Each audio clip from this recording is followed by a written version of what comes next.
Thanks for listening to this show, and you can let us know what you think about it at podthoughts.com. That's podthoughts.com. And thanks again for listening. From the Adult Swim headquarters at William Street West in beautiful downtown Burbank, I'm Matt Harrigan, and this is the Adult Swim Podcast. Today I'm talking to Dana Snyder, who got his start playing the voice of Master Shake in Aqua Teen Hunger Force, but that was only the beginning. What's going on? You running all the time? Yeah. What are you running from? Exactly. I started out running from something, and then I realized I'm running to something. What are you running to? I still haven't figured out. I'm right in the middle. How often do you run? Well, ideally, I would run every day, but I've been sick this week, so I didn't run very much at all this week. But I was traveling all week. Hard for a voice actor to get sick. Yeah. I mean, it's all right. You know, I remember, speaking of sick. Yeah. I was super sick one time when we did an episode of Aqua Teen Hunger Force. I was in Michigan working at a theater, and I was working at a theater, and so we were in rehearsals, but the place that I could record was like a 45-minute drive. So I had a car, so I had to drive to Grand Rapids, Michigan, get to the studio at like 6 in the morning. Uh-huh. Because we had to record from 6 to 7 because I had to be back for rehearsal at 8 o'clock. But I was really sick, like throwing up sick. Orphan sick. Yes. Yeah. Butt flu. Butt flu. Yeah. And face flu. I had the butt flu in my face. So I'm sitting, I get there, the engineer goes, "Whoa, you don't look so good." Stuart, the guy's name, was like, "Yeah, no, I don't feel so good, I think." He goes, "Well, you can sit down today." I said, "Yeah, I think I better just sit down." And then I sit down. And I'm in one of those chairs that's like you can retract it all the way flat. I'm like, yeah. I think actually, Stuart, I might just lay down if that's all right. He goes, "Yeah, that's fine. You can lay down. I'll move the mic down for you." Because I didn't want Dave and Matt to know that I was sick. Right. Because I thought, this was still like maybe year 2 that we were doing this. Right. We hadn't been doing it very long. So I'm laying flat on my back, and the microphone is maybe like, let's say it's 2 feet from my face. So every time they ask me a question, I go from like complete death, lying there like a body, to then like stretching up in my mouth. "Feeling great, guys. Nope, got it. You got it. Here we go." And then would lay back down again like, "Okay, what we want you to do is, yep, uh-huh." Meanwhile, I'm like, oh, God. I think we took 3 breaks, and I just kept running and throwing up in the... But the problem is, my regret is, I do not remember what that episode is, because I would love to listen to it to see if I had any noticeable difference. Didn't matter. Maybe it didn't matter that you were sick. I mean, I guess it didn't, or they would have. Well, it couldn't have. It may have not mattered for a variety of reasons. Yeah. How do you protect your voice? I mean, I try to. Yeah. I have a pretty hearty voice most of the time. Yeah. You don't insure it though, like they do. I tried to. I looked into it. Really? I looked into it. Because a lot of guys do that. But they said, if you've ever smoked, we will not insure it. If you've ever smoked. Ever. Ever? Yes. How do they check? How do they know? I guess they can you check. You could lie? Yeah, but I think a doctor will look at your cords and say, "Oh, yeah, this definitely..." Did you ever smoke? Yes. Yeah. You don't now, though. No. I smoked a long time ago, but I smoked, and it may have even been that when I looked into it, I smoked. Because my friend, I talked to my insurance guy. He said it's really not a lot to do it, to insure it. Where were you in your career that you thought it was time to insure your voice? Somebody told me. Somebody told me to do it. Somebody else who also, I certainly lived in L.A. So that's like an L.A. thing. And they said, well, I knew several people who did it because they said, well, yeah, if you go, look at this guy we were just talking about who's been on vocal rest for 20 days. Yeah. He's on a lot of shows. He's in, Matt Groening stuff, and he hasn't worked not only has he not worked for 40 days because he's been on vocal rest, but then when he's done with vocal rest, he's got a backlog of 40 days worth of stuff he has to record. So it's not even like he can slowly dip back into it. He's got to jump whole hog because he's got, probably 20 episodes of stuff he's got to record that he couldn't record over the previous, the show I do with him. I know at least he had 5 episodes he had to do. People are there thinking, so what? It's not that hard. You say words. What's the big deal? That's the show. But is it? I mean... Well, yeah, it's a very big deal. But how do you hurt yourself? I mean... How do you hurt your voice? You can hurt yourself a lot of ways. You can... well, this guy in particular, he hemorrhaged his voice. And he probably screamed too loud or something. So one of his cords, you have vocal cords and then you have secondary vocal cords. And sometimes your secondary vocal cords will pick up the slack from where your first ones... What? This is what he was explaining to me. So he probably hemorrhaged it long before he thought he did, but he just felt a little under the weather. I mean, like right now, I'm under the weather. But I could do Master Shake if I need to. But that's like really pushing through it. So you're not just talking, you're performing a demanding, something that's demanding on your throat. Yes, certainly. Certainly maybe a people thing don't like understand that. How voice acting. Yeah, I mean, a lot of people. Demanding. Yeah, well, it can be real demanding, especially like I know a lot of those guys who do video games, and those things are the worst. I mean, I don't like doing video games because they get. You know how you get a script when you do a show. When you do a video game, you get an Excel spreadsheet that just has every sound your person has to make. So if it's whatever gunfighter number 2, right. Let's pretend it's a Master Shake video game. Master Shake video game. Yes. Blade Fighter. Shake Stream. Right. So I'll get the spreadsheet that'll say lines that would be familiar to everything. It'd be like, I'm taking you down, punk. Or, not on my streets. Get a bunch of those. Yeah. Like, wait, we got to meet like a Grand Theft Auto type game where we're driving through the streets just clocking old ladies with baseball bats and stealing cop cars. So you have all that stuff. Wow, we got to meet Tito in the park. Yeah, and then you'll have like shorter ones like, hang on, hold on, I hope you're buckled in, punch it, that kind of stuff. But then you'll have all the other stuff that they consider like fighting songs or fighting sounds. And I think there's some rule that every one of them has to be spelled out. So if you want 20 positive fighting, meaning sounds of Shake when he's winning a fight, they have to be like E-E-R-G, E-R-G-H, G-E-R-G, erg, ag, gorg, gow, yeah, wow. And then 20 more losing sounds. No, ah, nah. That stuff, but each one of them, like, that's why the spreadsheet's so long, because it's just these people, some guys go like, how do you spell instead of Well, I guess 2 extra A's and G on that one. I did a video game once, like it was a Japanese. I played a character in it, but that wasn't the problem. Then because they also want you to play like the thugs, like the other people who just get the shit kicked out of them. And that was when they brought these sheets that were just, but I didn't know. So I'm trying to go like Earg, Earg, Gearg, Gurger, Gurger. He's like, you can just make those sounds. I'm like, well, why'd you give me a script with this then? If you want me to just say make up 20 sounds, I could do that a lot easier than trying to read Gurg. But there's a rule. I think there must be.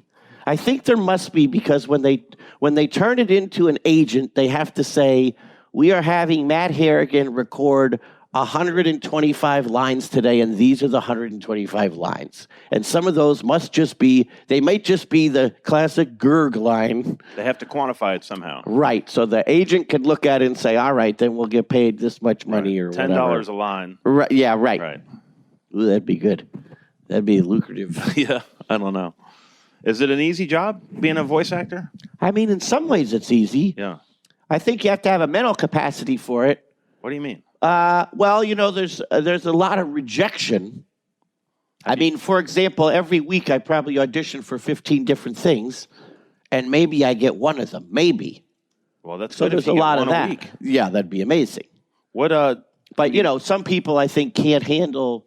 Like my wife, for example, that's why she got out of acting, is because it's the same thing. She couldn't stand and I know some people, you have to be resilient in that respect and saying, I know this guy, well, I didn't get this job. There could be a million reasons why you don't get a job. You sound too much like this guy. They didn't like the way, the guy was listening to it in his car on the way instead of when he was in a good mood because he just got in a fight with his brother or whatever. In that respect. Yeah, you can't take it personally. Or sometimes you'll read a description like he should be, they were a real gangster type, right? So I'm reading that, and from my file box, I'm thinking, oh yeah, gangster type, like a 1930s gangster. Right. And this guy's talking a gangster like Tupac Shakur's, there could be one of those, and that's like a really ridiculous difference, but sometimes there's things like, no, I didn't mean a showbiz guy like that. I didn't mean Jimmy Durante. I meant like Ari from Entourage. You know what I mean? It's just like you have slightly different perspectives. Does that happen when you get an audition that's not in person? They just send you a log line and say, here's the character? I mean, at this point, pretty much, it's very much a rarity to have an audition that you go to. How do you do an audition? Walk us through a typical audition. You get an email from your agent. It will say, Untitled Dana Snyder Project Show, Animated Series MP3 Audition. Attached, please find material for tonight's MP3 audition. Additional details below. Project. Boom. Untitled Dana Snyder Project. Animated series. Buyer. Adult Swim. Casting director. Matt Harrigan. Role. Dana Snyder. Adult male. Open to natural accents. He's flamboyant with a flair for the theatrical. Now, here's something they do sometimes. Might have a feel of Tim Curry's character in Rocky Horror Picture Show in him. Interesting. Project details. Untitled Dana Snyder Show for Adult Swim, is made by Dave Willis, who also did Aqua Teen Hunger Force, and Jim Fortier, who worked on Squidbillies. It will be a series of 11-minute episodes taking place in the 1990s when Dana Snyder was in high school. Please note, all characters will sing, but you will not need to sing for this audition.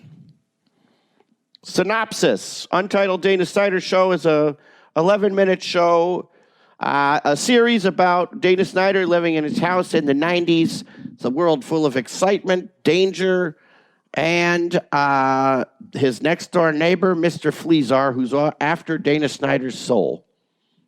Note, they always have this on there. If booked, this will pay under 10-minute SAG scale plus 10%, which equals $911 plus 10%. The 10% added is for your agent's commission, so technically they're not taking any money away from you. Please get this back to us by 3 p.m. on Monday, July 29th. Oh, God, I'm already late. And then attached down at the bottom is little pictures of you don't always get a drawing, but this one has drawings, and then it has the sides. So you have the description again that they already had earlier, and then it's got all the lines. The sides are the lines. Yes, and the sides will usually be things like, it will say things, let's say like a line like, get out of my house, leave me alone, but it'll say like, when he's most angry. Trying to win him over. There'll be another line that's, to try and give him a breadth of emotions rather than so you sort of know what page they're on. So now that you get this, what do you immediately jump and get to it, or it's 2 days late already? Actually, this one I didn't do yet because I wasn't feeling well this week. Oh. So I told them, can I turn it in today? So I'm going to do it later today. Mm-hmm. But I'll do some warm-ups and stuff. I don't normally do warm-ups because I don't really need to. But so based on what you've seen there, give us a taste of what you might audition as. Well, I definitely... Rocky Horror. Right. I definitely would not do that. I already have in my mind what I would do. Why wouldn't you do what they ask? Well, I would. Well, sometimes I wouldn't do what they ask only because I don't necessarily can do what they ask. Sometimes they want what's like a voice match for real. Uh-huh. Like we want you to sound exactly like Tim Curry in Rocky Horror Picture Show. And sometimes I can do it, but sometimes I can't. And I will call my agent and say, forget it, I can't Like if they really, what they'll say, it's a voice match. They will not, they'll ask. They're not going to dance around it. Right, because they say, we're only looking for people. Like there was a thing, there was a show that was already being made, and a guy in it got into a series, so he wasn't able to come to all his ADR stuff. So they didn't have a lot of stuff they wanted you to do, but you had to sound exactly like him because you were essentially going to be uncredited doing the stuff that he couldn't do. Is that a less desirable gig because it doesn't require any sort of artistry, or it doesn't matter, it's work? I do not care. I just want to work. Yeah. So I'm not picky like that. I mean, I feel like I'm lucky that a lot of stuff I got to do was not somebody else's character that they already did. You know, I mean, I do a couple of those, but I know some people that their living has been off doing, you know, they've just been one of the 45 Supermans or Spider-Mans, and those, I'm sure, are far more lucrative than... What are the jobs that pay the most? Like, what are the gigs, the most desirable gigs in voice acting? This one, the new Audi. That's the best one. Really? Oh, yeah. Because those national commercials... Yeah. I mean, for me, I think in animation, I think the best ones, money-wise, are the Disney ones. Because... Disney features or Disney TV? Well, for me, I've never been in a Disney feature. Okay. I'd love to know. Uh-huh. I'd love to be able to discuss that. Yeah.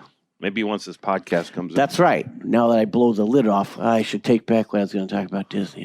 I won't burn that bridge, but I'll keep that bridge retained. Yeah. That's a good gig, though, that Disney. Rope made. Because, you know, residuals are a mysterious thing. Yeah. But Disney has screens everywhere in the world. And as I did this show, Disney Fish Hooks, and I got a stack of... Some people think if you do TV stuff, you're rich. Yes. But that's not really true. Okay. I drove here in a Chevy, a two-door Chevy. Wow, only two. You can only afford 2 doors. Yeah, and it's a 4-door car, but I only have 2 of the doors. I have the passenger front. Yes, I have the passenger front and the driver's side back door, so it's a little awkward. I have like a slanty cross breeze.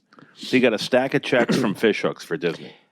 I got a stack. Now, I had never experienced this before, and I don't think, other than that Star Wars show, I'd ever experience again.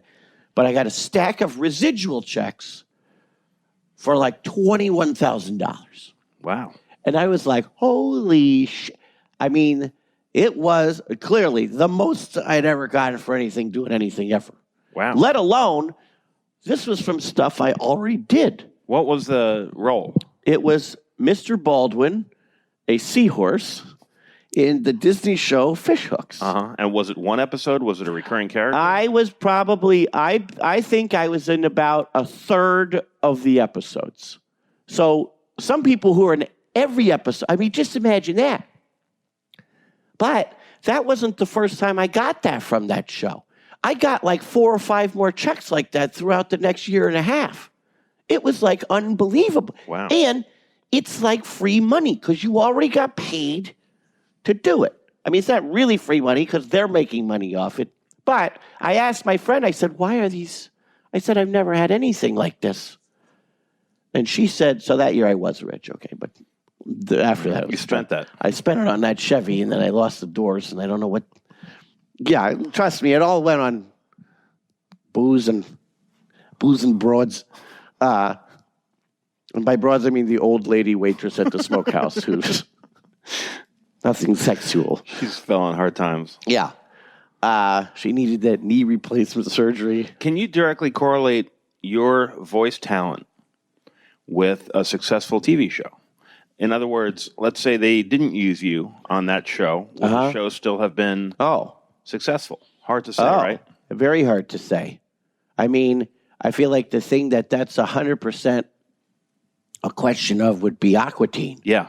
Because, I mean, it would have just been... I remember when Dave told me what they were looking for, that the voice they had found, they had auditioned everybody in Atlanta, and the one they liked the most up until that point, because pretty much everybody, what we were talking about reading copy and not getting what the people wanted. Yeah. What the creators intended was everybody read, they're the Aqua Teen Hunger Force. They're a group who solve mysteries. And he's told me, now maybe when you talk to him on this, he'll be like, I don't know what the fuck Dana was talking about. But he said everybody, either he or Matt said, everybody's just doing like a superhero voice. Because one of the lines was him going like, I'm the leader. I'm the one who wants some jeans. Let's get that rabbit. Like those were the lines. It was that scene in the store in the rabbit episode. Mm-hmm. That was your audition. That was the audition. They're like, I'm the one who wants some jeans. And I'm like, all right, well, I don't know how any of this works. So how did you read it? I read it, I think I read it pretty much exactly like how it was in the show. Do you remember? Yeah. Can you replicate it? Yeah. We said, do it real whiny. So what happened, he said, call and leave it on my voicemail. That's how the audition was. Wow. Not normal channels. I did not have an agent. How did he find you? Because a girl I went to college with, Ashley Ward, went to high school with Dave Willis. And Dave Willis finally called her and said, we're trying to find this voice for this one character. Do you know anybody up there? She said, well, what do you have so far? He said, the one guy we like who we're leaning towards is doing sort of a Christopher Walken type voice. So we like that, but everybody else is just doing these like superheroes that is totally wrong for it. And she said, well, what should he sound like? And Dave said, he should sound like his mouth writes checks his body can't cash. And she said, call my friend Dana. That's exactly who you should call. So then I talked to him on the phone. He goes, yeah, like the guy is whiny. He's a baby. But everything that Dave was saying, I mean, I guess I am correct in saying I completely understood what he was going for because, I mean, I got it. He knew what he wanted. He knew what he wanted, and the language he was using to convey to me what he wanted was, I was on the same wavelength that he was. Uh-huh. So then, yeah, I did the audition, and it was just like, you know, I'm the one who wants some jeans, but I'm the leader. Stop. You guys are stupid. He was like, yeah, that's great. He goes, unfortunately, we erased the voicemail message before we could play it for our boss, Mike Lasso. And my friend Dave had come to town, and we had gone out to my old favorite place, Brews, on 34th Street, and got big steaks and beers. And we got home like 1 a.m. I'm like, I got to leave this audition for this guy. Wow. And I didn't know, you know, it was old internet, like, so I had to like dial up AOL. to print the script out and stuff. And then he called me the morning. He was like, that was exactly what we wanted. They called you? Dave called me in the morning. And he said... The next morning? The next morning. I lived in New York. Called me the next morning. He was like, that was exactly what we wanted. We have to play it for my boss, though. And I accidentally erased the voicemail message. So could you do it again? I'm like, sure. Okay. I'll be gone. Can I do it about 2 o'clock? He goes, yeah, anytime today. That's fine. So I do it at 2 o'clock. And he goes, I don't know, man. I don't know. There's just kind of something missing from it. I'm not sure what. Oh, shit. I was like, okay. I said, can I leave it later? Yes. And then I did Groundhog Day. I went with Dave. I said, Dave, my friend Dave, not Dave Will. I said, we have to do everything we did last night. Reenact exactly. it. We got the same meal. We got the same steaks.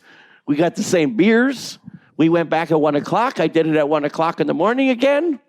And then Dave called me the next morning. He's like, that's it. You got it. All right. When can we record?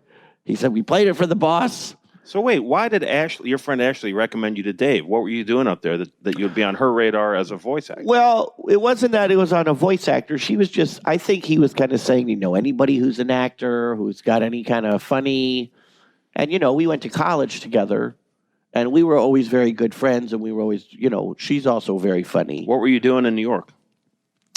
I worked at the Drama Bookshop. Oh. I was just doing theater stuff. But you weren't doing voice acting? No voice acting. And the reason I started then sort of taking like voice acting class, even though I was doing Aqua Teen, but nobody knew what it was. But I was like, I got to make a good demo. So I went to this wonderful woman named Marla Curbin, and I started going to demo. And the point was, it's one of those things where you pay money, obviously. You make a demo with her, and then, a month later, you get to go into an office, and an agent will be there, or several agents. They'll listen to your demo with you and decide if they want to pick you up or not. So you read a few fake ads. You read some fake ads, and, over the course of a couple months, you sort of put it all together, like, you should do this voice here, and then we'll go into this one, because this is very different from the one before. I mean, the irony is the one I made with her is still the one I have. So when you got that call from Dave saying you're hired, was that for an episode? It was for the pilot. And did you think that you've got it made? No. I had no idea because I didn't know what Adult Swim was. I didn't know what any of it. I don't think it was even Adult Swim yet. Yeah. And they got in trouble because I was doing a burlesque show that I wrote with my friend Patrick Blindauer. I did a burlesque show in Las Vegas, and Matt and Dave came out to record me in Las Vegas, saying we have to record him out here because it's for the pilot. And I remember Matt Malero opening his computer and go, "This is you, man." And it was just a cup spinning around. And I was like, I was kind of thinking it'd be a little more spectacular. What did you think it would be like? I had no idea. A paper cup. I had no idea. I mean, that's basically, I was like, I just had no idea. Yeah. And I didn't know what it was for, and I thought this is only 11 minutes, but I also had never done anything before, so I didn't know what to expect. And they got in big trouble. I think they got in really big trouble. Because then also, they flew out there. They got a studio in Las Vegas that was in somebody's house. I mean, it was converted into a studio, but it was one of those, like, where the booth is was not at all with where you record. So they couldn't even see me while I was doing it, which was half the point of what they said. Well, we had to film him for all those facial expressions that Master Shake has, which is like what? Eyebrows down, eyebrows up, fists, or open hand. Pupils pointing in different directions. Yes, right. Pupils left, pupils right. They got in trouble because... Yeah, because they spent Adult Swim money to fly to Las Vegas to meet me and record me. And then I remember them calling me, I want to say it was, December 30th. Either Dave or Matt called me and said, they're going to air it tonight. Because they had to air every pilot they were working on. Well, better than me. They had to air everyone while it was still the calendar year so that technically they could say they aired, so they were a part of whatever, year 1999's budget. It was one of those technical things. Because Aqua Teen, my friend was on the East Coast, and I was at my parents' in Las Vegas. I was like, "Oh, it's coming on!" But it was 3 or 4 or 5 in the morning. Yeah, probably more like maybe 2 in the morning my time. So it was on at 5 in the morning in East Coast. So it wouldn't be considered children's program. So did you stay up and watch it? Oh, fuck yeah, I did. I watched the hell out of it. What did you think? Well, it was half finished. There were scenes that some of them were literally just like a black screen. I'd hear the audio, but like the scene wasn't done. And then there were a couple times that it wasn't a storyboard because I don't think they did storyboards. It was like an animatic, but just black and white, no background. And I remember watching it. I remember my buddy going, because we were on the phone together watching it. We were on the phone like, it's coming on. It's got to be this next one. But yeah, I remember watching it, my buddy going, well, hey, get to say you did it. So it aired and then...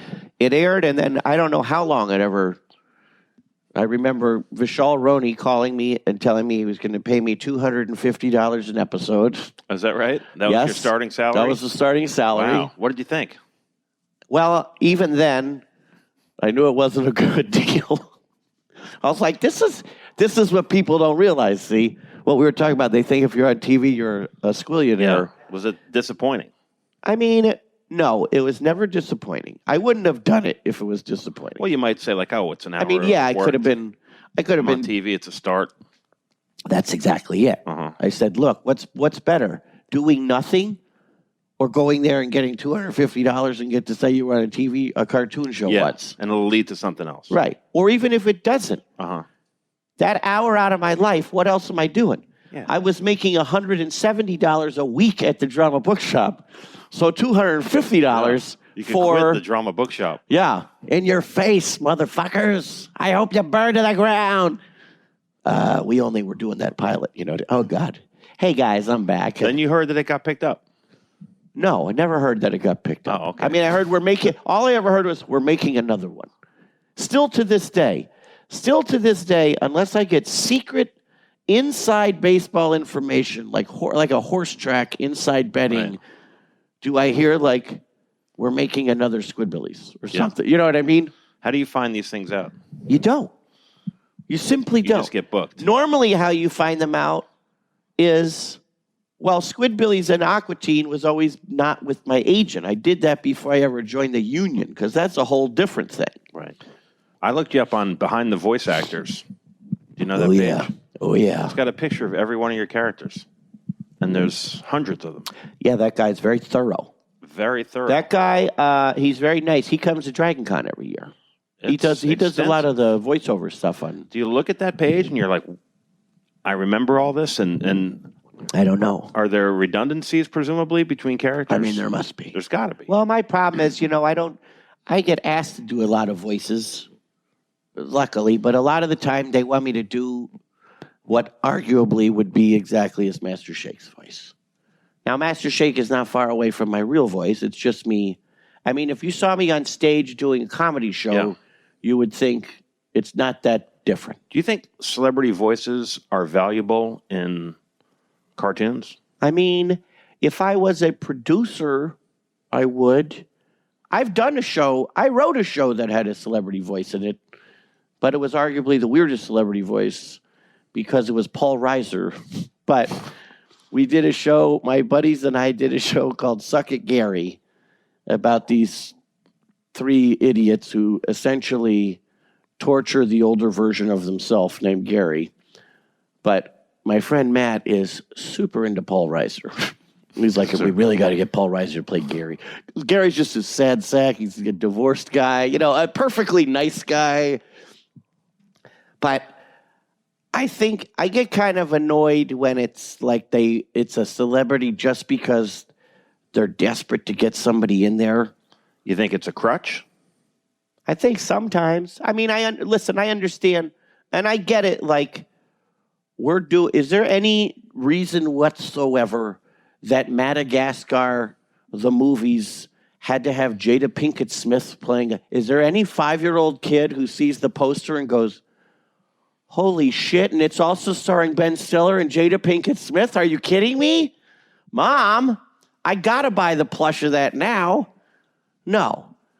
But I get it. It's the only way, like, your parents will be more inclined. Like, I think Pixar does an excellent job of having celebrity voices. Yeah.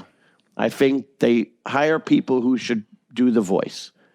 I mean, you could argue it's stunt casting, but it's not really because, I mean, I can't think of a really out-of-place voice in one of their movies. And also, yeah, I get it, but like Craig T. Nelson, I mean, was he in Mothballs? They pulled him for The Incredibles. It's not like he was the top of, I mean, no offense to Craig T. Nelson, but I mean, to pick him to play Mr. Incredible, he's perfect for it. Are they capturing his physical performance for that role? I can't imagine. I mean, I probably do. When I've done like bigger things, they put a camera on you to get, because everyone's, that's the great thing about animation. You have, when you do a movie, like a live action movie, your performance is captured. And then you can say the way they shot it and the lighting and the music and stuff can enhance it. But in animation, there's really, when you watch it, there's the barest essentials of a character. You're watching two performances. You're listening to the vocal performance of the voiceover person, but also the animator is doing a performance too. I mean, you could sit there and scream your ergs and ogs, but the animator could have, the guy's eyeballs dripping down, or, I mean, like Christy Caracas, the stuff he does is insane. That's more of a performance than anything anybody's saying. That's like the height of it, I feel like, the way Christy does stuff, because there's so much stuff visually going on, and so much you can't even process it in one viewing. You certainly can't see it all, But that's what I like about it, because I feel like it's even more collaborative, except when you do it, you pretty much never meet the animators. When did you know Aqua Teen was a success? Well, no one in New York knew about it. So I told you I made my demo and we had the meeting with the agent, right? Yeah. This woman was whoever she was, but she worked for ICM, which was the agent I heard of. They were big. Mm-hmm. They were real big then. And so I go in with my, and we're all just in the waiting room. Are you nervous? Of course. Yeah. Because she's going to listen to this. But I also kind of know, like, it's a crock of shit. Like, you don't see every other person. You're like, so I had a meeting with the agent. They said, come on in tomorrow. I'm in the lobby. I'm in the waiting room of her studio. I go into the studio. I shake hands with the agent. I walk in. I'm nice to the guy who's leaving, who just got through getting evaluated by this agent. He goes, oh, hi, sorry. I'm like, oh, hi. I go in. At this point, Aqua Teen had been on long enough that I had a DVD. So I'm going in with the Aqua Teen Volume 1 DVD, thinking, well, this has got to be something. This has got to count for something. Yeah, I'm going to give it to her. I don't hide it, but I have it just in my hand down while I'm shaking hands with this guy leaving. I go in, she goes, okay, so what's your name? What do you do? Let's play this thing. And then there's somebody pounding on the door. It's the guy I just walked by. He comes back and he goes, oh my God, I'm so sorry. I am so sorry to do this, but I know this. I would never be able to do this again. And I'm thinking, like, is he going to stab this lady in the throat or something? He comes up to me, he goes, dude, are you the voice of Master Shake? I go, yeah. He goes, that's my favorite fucking cartoon voice of all time. It's my favorite fucking show. My buddies and I watch it every night. We watch that DVD. I've watched the 2 copies worth of that DVD. He goes, that show's fucking awesome, and I was going to leave, but I had to tell you that. I'm sorry. I didn't mean to break in on your meeting. I'm so sorry, but you're fucking awesome. It's my favorite cartoon. The voice you do is incredible. All right, I'm so sorry. Goes, shuts the door. And then the lady just kind of looks at me. She goes, so when can you come in tomorrow? Wow. I couldn't have paid that guy to do that. Sounds like you could have paid a guy to do that. I mean, not with the enthusiasm he had. Yeah, so I went into ICM the next day. She signed me. I'm already immediately sending me. I remember the first audition she sent me on was for the Travelocity Gnome. That was the first one I went in. Is it like an accent? Yeah, but you know that guy. It's like the little garden gnome. Like, yeah. Hello, it's me, the Travelocity Gnome. I go everywhere for you. I mean, that guy has been doing that fucking voice. Listen. If I got that gig in the year 2000, we wouldn't be doing this right here. No. But what I would be doing is being in my house, my $15 million house in Vancouver, Canada right now, yes, to escape the summer heat. And the taxes. Uh-huh, yes. Wow. Have you missed any other big jobs? Not a lot. No, I never hold a grudge about it, because that's the thing. There was a now this is according to my people that I got real close, like down to maybe like 2 guys. Harder than not getting it. I mean, that's what's hard. Yeah, it's easier to get eliminated immediately, but when it's down to you and 1 other guy, and I sort of get it still because they ended up giving it to the storyboard artist. But I think back at those residual payments of how it was the guy in Frozen who runs the shop. Oh. Who's now, which cuts closer with me because there's an attraction at Epcot Center with him. Yeah. And I love Disney parks. Yeah, you do love I'm Disney like a parks. whore about them.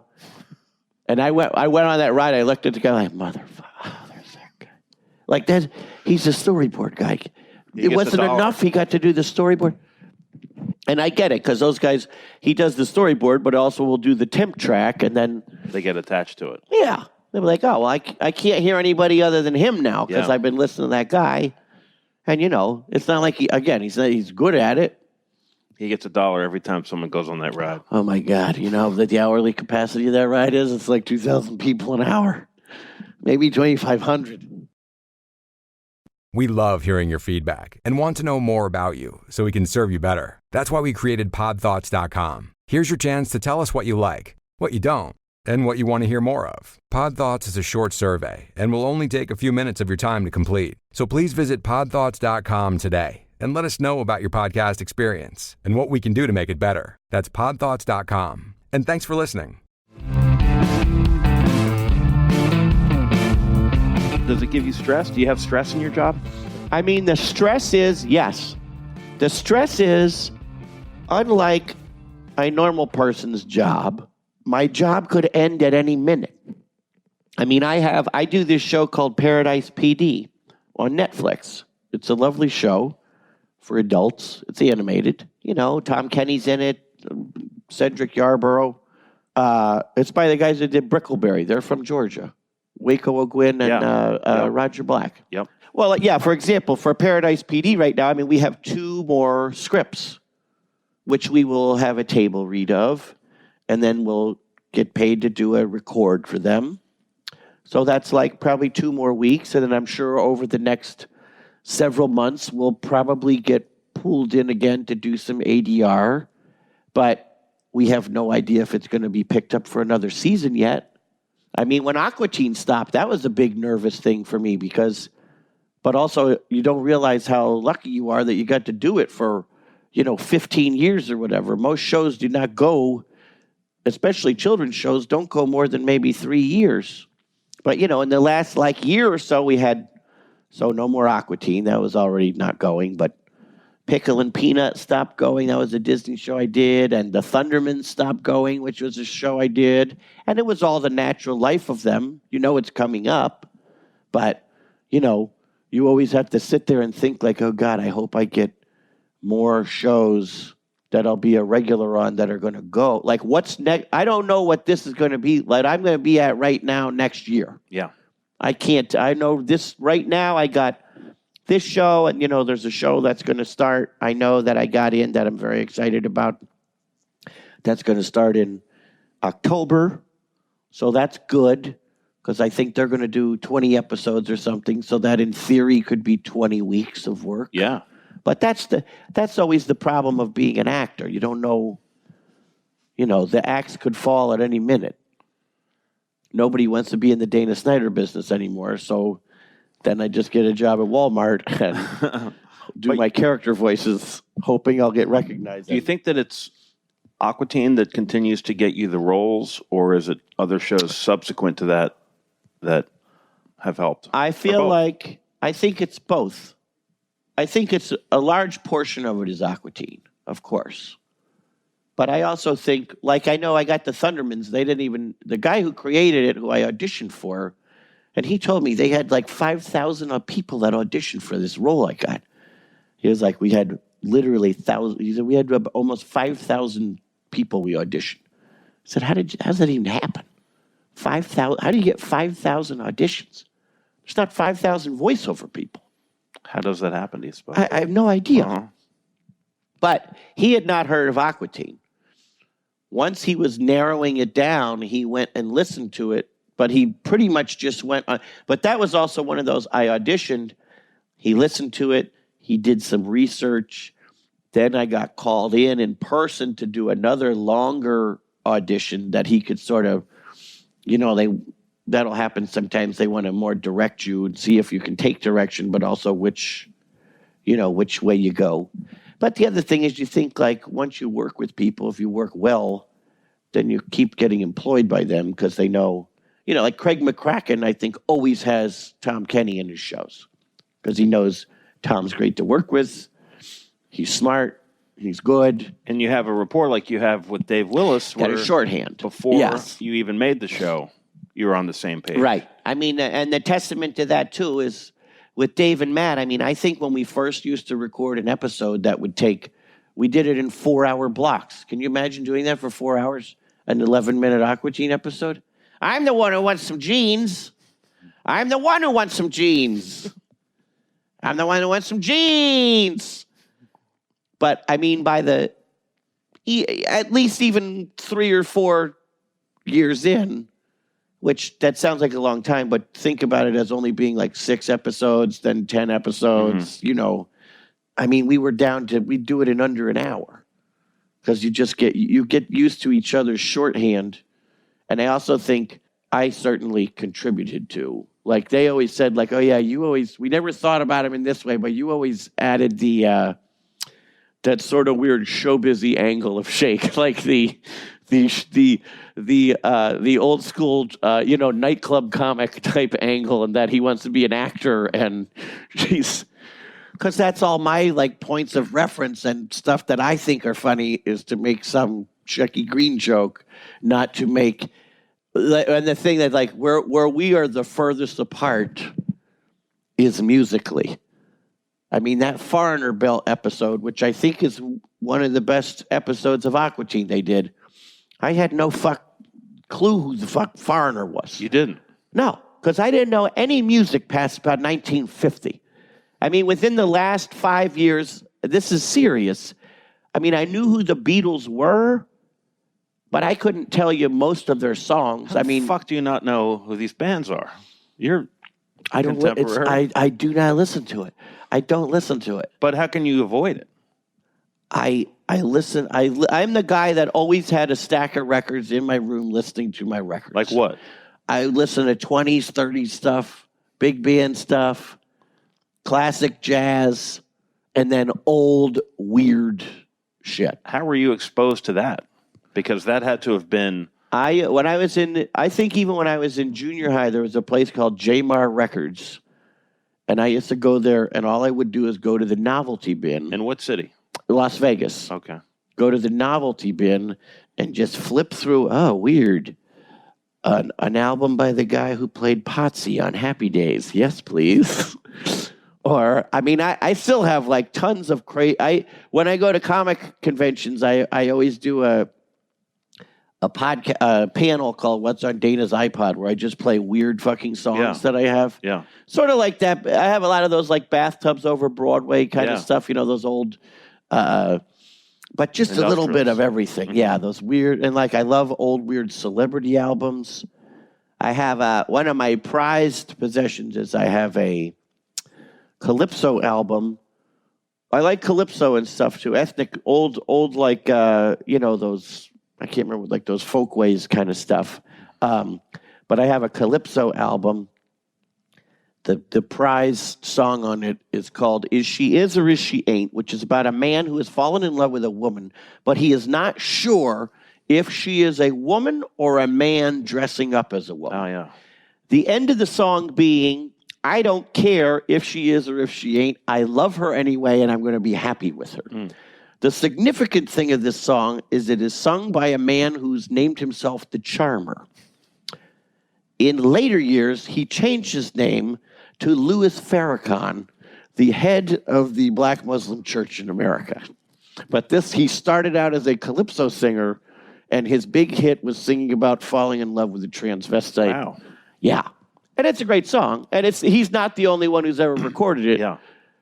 But I also have Maya Angelou's Calypso album. That's pretty good. So Matt Malero, big, guitar player, heavy metal, Foreigner. Yes. And Dave is, certainly awash in yes. 80s pop culture. And you didn't know anything about it. No. They used to laugh.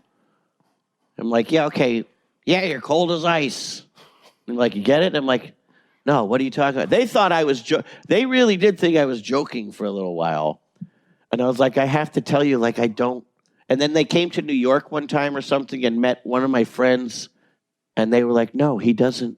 He literally doesn't listen to it. Like, yes, I had heard of the band Foreigner, but I couldn't tell you the title of any of their songs. Yeah. They also love to make me rap, which I detest because I'm bad at it and I shouldn't be rapping. Yeah. Like most people should not be rapping. Can you spit out a rap right now? Oh, fuck no. No.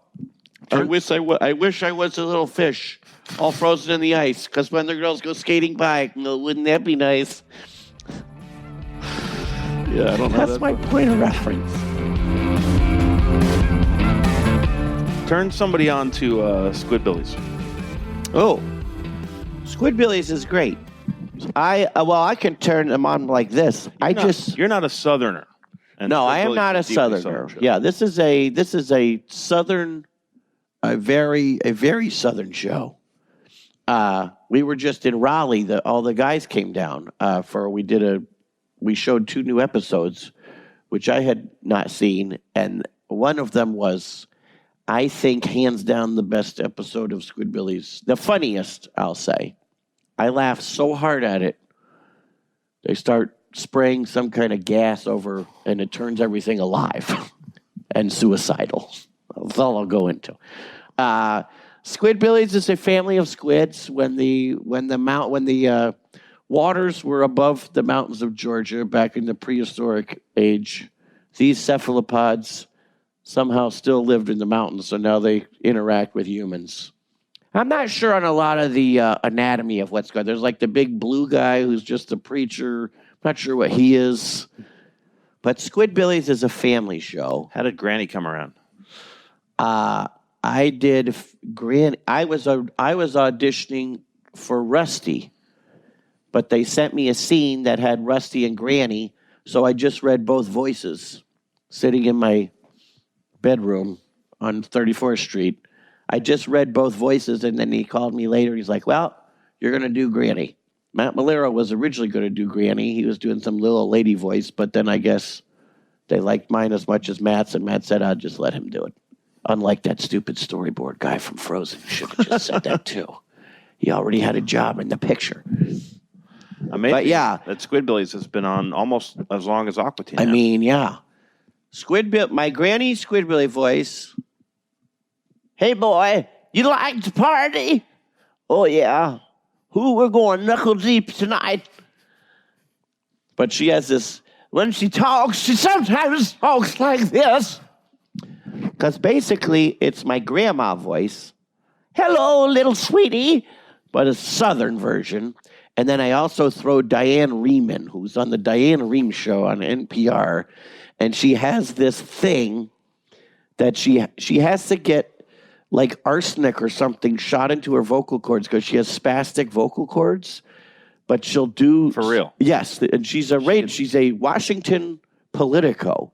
She's been on the radio for years and years. She gets arsenic shot into her vocal cords? Some kind of things that deaden them so they don't spaz. But the point is, and she's on radio. It's her only job, being on radio, just spastic vocal cords. To give you an idea of how powerful she must be. But she'll do this thing where she's talking and all of a sudden it will go up like that. And it's her vocal cords spazzing out. So I was like, oh, I'll do that with Granny too. Like, oh, Rusty, you're so sweet when I see you. So it is my tribute to Diane Rehm. Does it hurt to do that? No. That's what I like about Granny as opposed to, I like doing Shake, obviously. He will always be my favorite because he's always the first. And I wouldn't have done anything else had it not been for him and that guy who barged in on my meeting. What's your obsession with Disney? I don't know. Is it an obsession? Yeah, it's definitely an obsession. I love it. People say it's weird for adults to go to Disney by themselves. Yeah, you know who says that the most? My wife. I have a kid now. She goes, it's still weird. She doesn't want to go. You want to go. I'm like, yeah, I know. Why do you go? I love it. I love going on the rides. I love walking through the place. Any kind of amusement park. Any kind of amusement park I'd be happy with. You sound like Shake talking, like you're talking about going on rides and going to Disney. Maybe I am. There's no line between us now. Now that the show is dead, he's become a part of me. I've absorbed him. What's Drunk on Disney? What's that? Oh, Drunk on Disney. That's a podcast I do with my friend Guy Hutchinson, where we make a drink that they serve somewhere at a Disney park, and then we just shoot the shit. Mostly about Disney stuff, but we do a lot of panels together. Yeah. We do a party. We do great parties where like people, we do them at a comic convention, but people pay to come, but then we give them cocktails. They get unlimited drinks. We have food. Like we did a spooky theme one. So we made like Haunted Mansion and our little drink finder guy, Haunted Mansion Ouija boards that everybody got. We give them little T-shirts and gifts and prizes. So it's a podcast, Drunk on Disney. Yeah. Anything else you want to promote? Dino and I do a podcast. What's that? Dino Stamatopoulos. Yes, Dino Stamatopoulos, Moral Oral. Yes, Frank and Hole. Dino and Dana's Safe Space, starring Tish. Okay. Tish is Dino's assistant, but how'd you end up doing a podcast with Dino? He just asked me to come in and be a guest one day when he was still doing it with Andy Dick, because he and Andy Dick have known each other since they were like 7 years old. So these two podcasts. Yeah. And new season of Squids. Yeah. Do you advise, what do you tell people who want to be a voice actor? Take acting classes. And improv classes. They're very important. It's still acting. It's still acting, and the improv that you've done has obviously informed many, at least of the Adult Swim characters. That and I know a lot of people that do voiceover that, most things you go into, if you're going to go in and record for whatever, they're not going to ask you to improvise. However, 50% of every audition you get, they're going to let you improvise on. And they want to know what kind of, sometimes it will actively say, and do an extra take, just improvised. They want to see if you're, because a lot of times they'll say, we want people who are funny. Well, how can you tell? You can to a certain point, How can you tell if they're funny just from reading jokes that you've already written? They want somebody who can elevate what they've made. That's right. They want somebody with a good sense of humor, and they want somebody that'll add. I know guys that, because of that stuff, they're very maybe paranoid, you could say, but they will record all of their auditions. I know that sounds weird, but back in the day, they would record them at a booth because they would say, I made this line up and I heard it in the show and I didn't get the part. They stole the line that I made. That happens. Yeah, I'm sure it does. But, it's also one of those, well, was it that great of a joke? So then if it was that great of a joke, was it really that original of a joke? If you had 15 people in the same room, I'm sure 2 people could come up with the very similar. Yeah, I wrote on that. I wrote on an episode of Mystery Science Theater 3000, and it was amazing to me why I know this happens all the time, because there'd be certain moments that we all wrote separately. We were not in the same room or anything. It was this weird software that you can give notes on, but Joel would use it for us to write. Time code, put the joke in. It was so interesting how many jokes were similar, written by the 12 different people who were doing it. All 1 degree off. So you write and produce stuff also? I co-wrote the worst movie that John Malkovich has ever been in. What? Yeah, the movie Supercon, starring John Malkovich, Mike Epps, Clancy Brown. You co-wrote it? I did. No kidding. I have a part in it, too. I gave myself a part. Really? A really tiny part. I got a cameo. I have the Jerry Lewis and It's a Mad, Mad, Mad, Mad World type part. Wow. Can we have a link to that? I'm sure if you just look up Supercon, it's on iTunes. All right, we'll find it. It's got a yellow poster. Oh, okay. It's about guys who rob a Comic-Con. John Malkovich. That's amazing. Plays a Stan Lee type guy. And Clancy Brown, from Highlander. And the voice of Mr. Krabby from SpongeBob. It's a documentary. It's a documentary shot in real time. Dana Snyder, thanks for coming on. Thanks for letting me be here. Music from this episode of the Adult Swim Podcast is a song called Jesus by Dom from his album Sun-Bronzed Greek Gods. Go to adultswim.com for links to some of the things that Dana and I were just talking about. And if you'd like, feel free to send your requests, comments, concerns, criticisms, anything. adultswimpodcast@gmail.com. Thanks a lot, as always, to Dave Bonowitz, Eric Lacombe, Mason Ross, and Christina Loringer for putting this podcast together. And thank you for listening. I wanna feel it in my heart again. Jesus, baby, fill me with your love again.